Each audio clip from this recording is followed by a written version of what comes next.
Now, the partner of Julian Assange, Stella Morris, tweeted, "It's impossible to overstate the significance of the expose of CIA plans to kill Assange.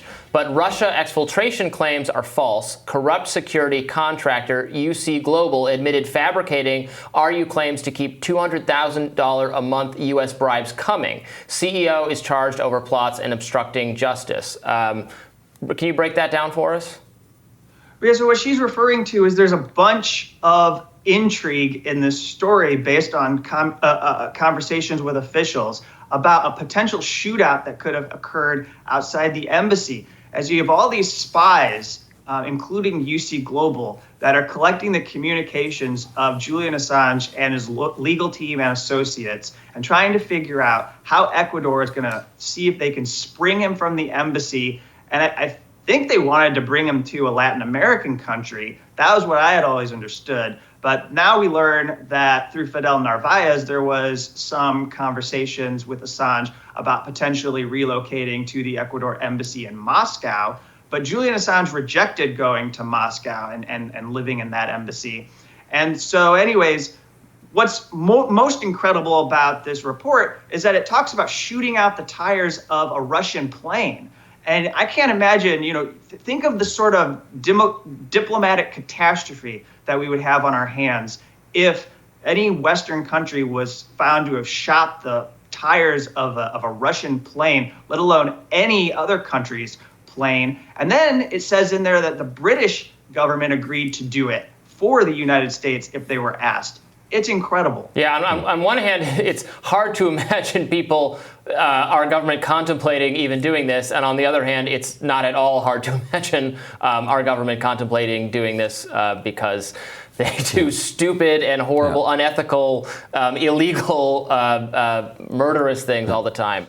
In Norway, the prime minister urged people, especially minority communities, to get vaccinated, but never demonized them nor blamed them for their latest surge in cases or inability to eradicate the virus. There are no passports or mandates in either country, people living as equals regardless of their medical status. They urge people to get vaccinated, but beyond that, there are no checks or restrictions on those who haven't. Other countries have also chosen to live with the virus. The UK lifted all restrictions in July, despite increasing numbers. However, they are reserving the right to reverse this winter if hospitalizations increase. Denmark, Portugal, and Ireland have also announced a lifting of all restrictions, citing high vaccination rates. They know that things might get worse, and they may also reverse course. But for now, they are saying as long as hospitalizations remain low, they will continue to just live with the ever-spreading, ever-mutating virus.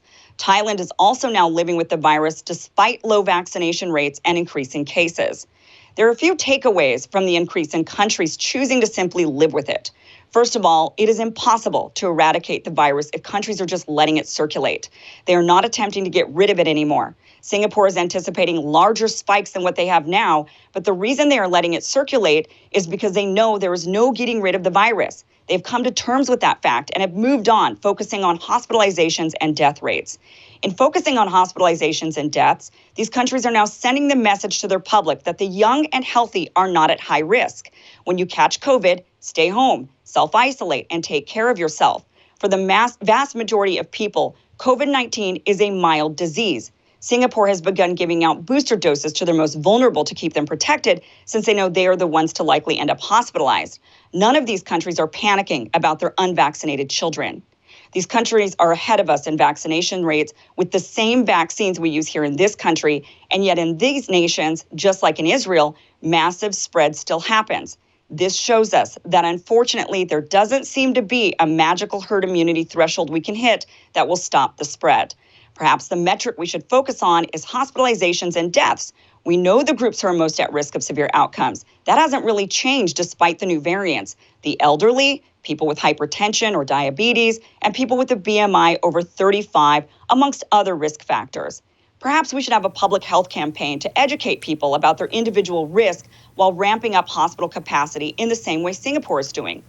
One thing seems certain. With increasing mandates and the constant dehumanizing of the unvaccinated, we are tearing away at the fabric of our free nation while furthering the divide between us.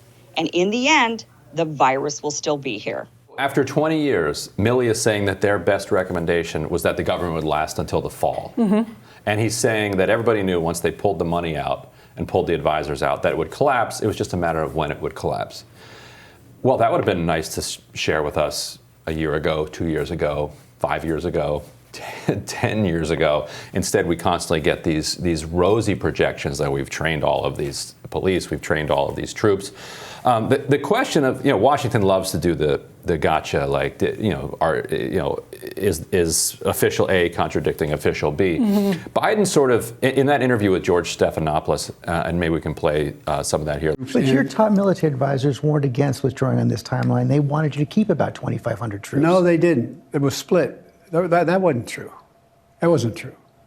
They didn't tell you that they wanted troops to stay? No, not in terms of whether we were going to get out in a time frame, all troops. They didn't argue against that. So no one told, your military advisors did not tell you, no, we should just keep 2,500 troops. It's been a stable situation for the last several years. We can do that. We can continue to do that. No one said that to me that I can recall. He says a bunch of different things. It was a ridiculous interview where he was all over the place. And Stephanopoulos finally got him to say at the end, like, will you stay past August 31st if need be in order to evacuate all troops? And he finally was like, okay, fine, I will. But then he didn't. But then previously, there are two questions. One, did the military want to stay in Afghanistan indefinitely? And then two, come July and August, once it was clear that the government was falling, did they want to keep troops in past this August 31st? And from what I gather him saying, no, at that point, the generals were like, okay, we're done. Like, this is lost. We need to get people out because 2,500 isn't enough to go to war with the Taliban. Right. We could maybe prop up the government with 2,500 troops. Which is what we were doing. Which is what we were doing. Right. But once the government's fallen, then you need tens of thousands. And nobody wanted to do that. Now, the earlier question, did the generals want to stay in Afghanistan indefinitely? Yes, I think they did, right? Yeah, no, I think that's completely true because of exactly what you just said. We were in a situation, we had been for years, where the cycle is that we are there to prop up the government so that it doesn't collapse, because that's been our model for the war, was basically to get the government to the point where it will not collapse. We can sort of leave, and at some point we can just say, we have 2,500 troops there indefinitely, something around that number, and not look like it was a total shellacking. Right. But what they didn't anticipate, I think based on their own intelligence failures, was the collapse would happen so rapidly. That is a failure of the military and the intelligence community, and that is a stunning failure on our part to not prepare for such a scenario in a way that could do better than what happened in August. I completely understand the argument that this was going to be a mess no matter what, and that's the fault of everybody that's been involved in this 2 decades long war. I get that argument. What happened in August did not have to happen the way that it did, though.